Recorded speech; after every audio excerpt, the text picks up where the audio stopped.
మీరు చూస్తున్నారు FIR news. తాజా వార్తలు, కీలక అప్డేట్స్ కోసం మా ఛానల్ను సబ్స్క్రైబ్ చేయండి. దురదృష్టకరమైన రోజు.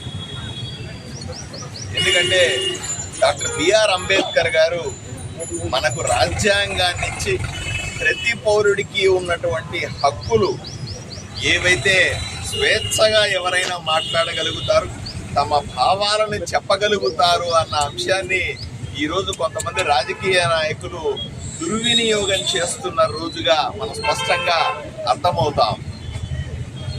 రాజ్యాంగాన్ని రచించినటువంటి బిఆర్ అంబేద్కర్ గారికి విన్నవిస్తా ఉన్నాం, అయ్యా మీరు రచించినటువంటి రాజ్యాంగం ఎంతో గొప్పది, ఎంతో మందికి స్వేచ్ఛనిచ్చింది.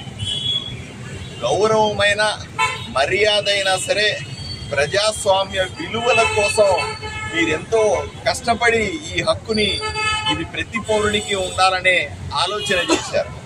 కాకపోతే నిన్న మనం స్పష్టంగా చూస్తాం, ఒక మాజీ ప్రజాప్రతినిధి అయినటువంటి అంబటి రాంబాబు అనే వ్యక్తి ముఖ్యమంత్రిని దృష్టిలో పెట్టుకొని నారా చంద్రబాబు నాయుడు గారిని చాలా అవమాన రీతిలో హేళనగా మాట్లాడి, దుర్భాషలాడి, మన చెప్పలేని భాషలో బూతులు మాట్లాడిన అంశాన్ని మనం స్పష్టంగా చూసాం. ఎంత దారుణమో ఒకసారి మనమంతా కూడా ఆలోచన చేయాలి. ఇది కేవలం చంద్రబాబు నాయుడు గారిని వ్యక్తిగతంగా మాత్రమే కాదు, రాజ్యాంగబద్ధంగా ఆయనకి ఇచ్చినటువంటి పదవిని, ముఖ్యమంత్రి హోదాని, సమాజంలో పరువు ప్రతిష్టలు ఉండాల్సిన, ప్రతి ఒక్కరూ గౌరవించాల్సినటువంటి రాజ్యాంగ హోదాలో ఉన్నటువంటి వ్యక్తి గురించి మాట్లాడటంగా మేము భావిస్తా ఉన్నాం. ఇది 100కు 100% ప్రజాస్వామ్య విలువలని పూర్తిగా నాశనం చేయడమే అని భావిస్తాం. మీరు చెప్పినట్టుగా మాట స్వేచ్ఛ అనేది బాధ్యతాయుతంగా ఉండాలని కొంతమంది నాయకులు చేస్తున్నటువంటి ఈ రకమైనటువంటి మాటలు ఏవైతే ఉన్నాయో, ఇటువంటి దూషణలు ఏవైతే ఉన్నాయో, ఇవి ప్రజాస్వామ్యాన్ని నాశనం చేసే విధంగా ఉన్నాయి. ప్రజల మధ్య విద్వేషాలు రెచ్చగొట్టే విధంగా ఉన్నాయి. ప్రజలను విభజించి ఒకరి మీద ఒకరిని ఉసిగొల్పే రకంగా ఉన్నాయని స్పష్టంగా మేము భావిస్తా ఉన్నాం. కాబట్టి ఈ రకమైనటువంటి వ్యాఖ్యలు చేసినటువంటి అంబటి రాంబాబు మీద చర్యలు తీసుకోవాల్సిందిగా, ఆయన మీద వెంటనే ఆదోనిలో కూడా మా వైపు నుంచి ఒక కేసు ఆయన మీద రిజిస్టర్ చేయాల్సిందిగా పోలీసులు కూడా విజ్ఞప్తి చేస్తాం. మా కార్యకర్తలు వెళ్ళి పోలీస్ స్టేషన్లో ఫిర్యాదు కూడా చేస్తారు. ప్రజలు కూడా ఆలోచన చేయాల. ఒకవైపున మాజీ ముఖ్యమంత్రిగా ఉన్నటువంటి జగన్మోహన్ రెడ్డి గారు కత్తులు తీసుకొని రపా రపా నరుకుతామంటాడు. మేకలను, గొర్రెలను, కోళ్లను మనం ఆదివారం పూట కోసినట్టుగా మేమందరినీ కోసేస్తాం అధికారంలోకి వస్తే అంటాడు.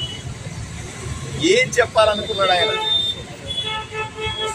ఏ విధంగా ప్రజలు రెచ్చగొట్టాలనుకుంటా ఉన్నాడు?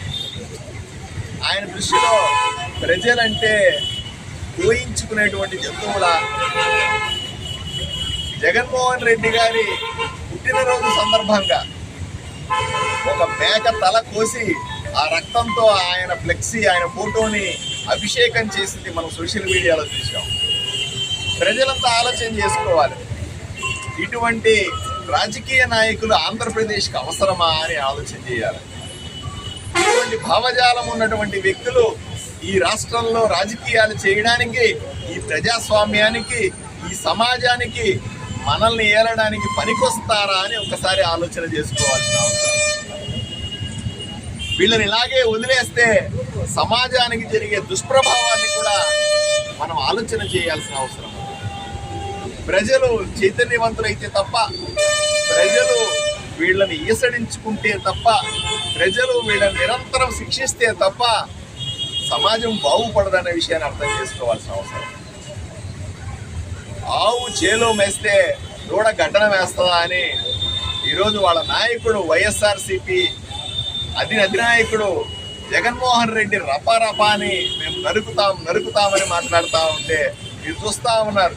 జగన్మోహన్ రెడ్డి ఈ ప్రజల మధ్య ఏ పర్యటనకు వచ్చినా సరే రపారపా నరుకుతామని గొడ్డలతో కొడవళ్లతో రక్తంతో కూడినటువంటి ఫ్లెక్సీలు కడతా ఉన్నారు, ఆయనకి చూపిస్తా ఉన్నారు.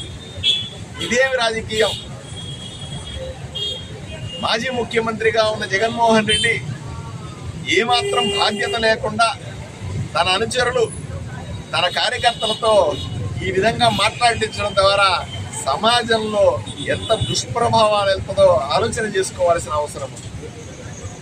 ఈరోజు అదే కోవలో అంబటి రాంబాబు నోటికొచ్చిన బూతులు సాక్షాత్తు ముఖ్యమంత్రిని తిడతా ఉన్నాడు. ఏమన్నా అంటే ఏం చేసుకుంటారో అని అడుగుతా ఉన్నాడు. ఆయన తిట్టింది నారా చంద్రబాబు నాయుడు గారినా, 4 సార్లు ముఖ్యమంత్రి అయినటువంటి సమాజంలో గౌరవం ఉన్నటువంటి మా గౌరవ ముఖ్యమంత్రి చంద్రబాబు నాయుడు గారిని ఆ విధంగా మాట్లాడడం అనేది సరైన పద్ధతేనా అని ఒకసారి ప్రజలు కూడా ఆలోచన చేసుకోవాలి. ఆ అంబటి రాంబాబుని తప్పనిసరిగా చట్టబద్ధంగా కఠినంగా శిక్షించాలని కోరుకుంటాం. కేవలం నారా చంద్రబాబు నాయుడు గారిని వ్యక్తిగతంగా తిట్టలే, ఆయన కూర్చున్న ముఖ్యమంత్రి సీటుని ప్రజలు కోట్లాది మంది ఓట్లేసి గెలిపించినటువంటి ముఖ్యమంత్రిని, మా కూటమి ప్రభుత్వాన్ని నడుపుతున్నటువంటి రాజ్యాంగబద్ధ హోదాలో ఉన్న వ్యక్తిని ఆ విధంగా మాట్లాడితే మీరు ఆలోచన చేయండి. ఈ వైఎస్ఆర్సీపీ నాయకులు మళ్ళీ ఎమ్మెల్యేలుగా, మళ్ళీ మంత్రులుగా, మళ్ళీ ముఖ్యమంత్రులుగా అయితే ఈ రాష్ట్రంలో జరిగేటువంటి అరాచకాన్ని ప్రజలు అర్థం చేసుకోవాలని కోరుకుంటాం. తప్పనిసరిగా దీని మీద చర్య తీసుకుంటే తప్ప ఇలా మాట్లాడే వాళ్ళని, ఎందుకంటే ఆ రోజు జగన్మోహన్ రెడ్డి రప్ప